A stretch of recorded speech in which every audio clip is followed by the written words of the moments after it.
Audio Jungle.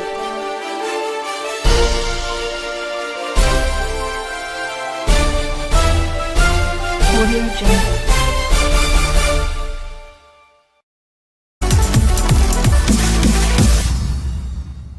Morgan Tsvangirai, a veteran opposition fighter who never reached his goal.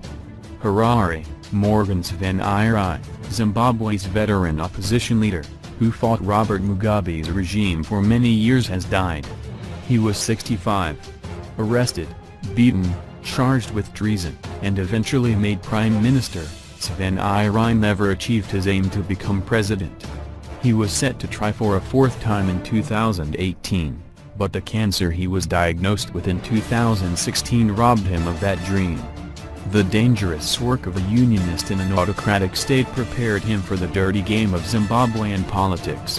In 1997, when he was Secretary General of the Zimbabwe Congress of Trade Unions, ZCTU, he survived an assassination attempt by assailants who tried to throw him out of his 10th-floor office window in central Harare.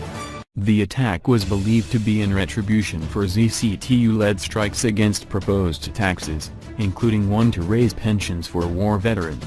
Charged with treason, the Movement for Democratic Change, MDC, which Tsvangirai helped found in 1999, ignited hope amid growing despondency, corruption and mismanagement under Mugabe's government. But the new party and its allies, who included white farmers and their workers, underestimated their opponents. In early 2000, war veterans began a campaign of sometimes violent farm invasions, and many opposition party supporters were killed or beaten in the run-up to the landmark poll in June. The MDC narrowly lost the polls, but Mugabe and his party were primed. Days before the 2002 presidential poll, which he subsequently lost, Tsvangirai was charged with treason over a videotape that allegedly showed him plotting to kill Mugabe. The tape, clearly a sting operation, embroiled Tsvangirai in a marathon legal battle. He was defended by Nelson Mandela's former lawyer George Bizos, but faced the terrifying prospect of the hangman's noose on conviction. Eventually he was acquitted, but the saga took its toll on him and his party. In 2005, his old ally Welshman Cube, who had stood trial with him at the High Court, and Gibson Sibanda, his former comrade from the ZCTU, broke away to form their own wing of the MDC. The split probably cost Tsvangirai an outright victory in presidential and parliamentary polls 3 years later. He won the first round, but not by a big enough margin to avoid a runoff. Massive void. In response, Mugabe's party launched a violent campaign against perceived opposition supporters in the rural areas. At least 200 were killed, and Tsvangirai was forced to pull out.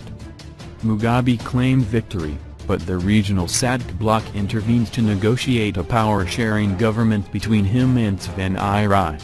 Although Tsvangirai and his top officials enjoyed the trappings of power, they had little influence. And Mugabe was able to keep his arch-rival close. He and Tsvangirai used to have tea and pancakes together once a week. It appears Tsvangirai may have been beguiled by Mugabe's famous charm, as the wily political operator prepared the ground to secure himself a sweeping victory in polls 4 years later. Critics say that Tsvangirai did himself no favors by pursuing a playboy lifestyle while prime minister. His wife Susan had been tragically killed in a car accident early on during Tsvangirai's premiership. Several messy affairs may have sullied his reputation in the eyes of the electorate. Mugabe also kept the best brains in Tsvangirai's party preoccupied with drafting a new constitution, instead of pushing for electoral reforms to avoid what the MDC later believed to be brazen electoral theft in 2013. Tsvangirai was the son of a bricklayer.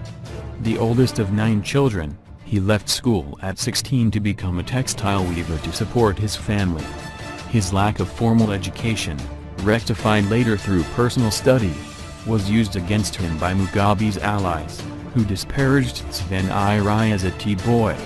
Derided as a stooge of the West, denounced at countless ruling party meetings, Tsvangirai nevertheless rose to become the only politician with the weight to counter Mugabe.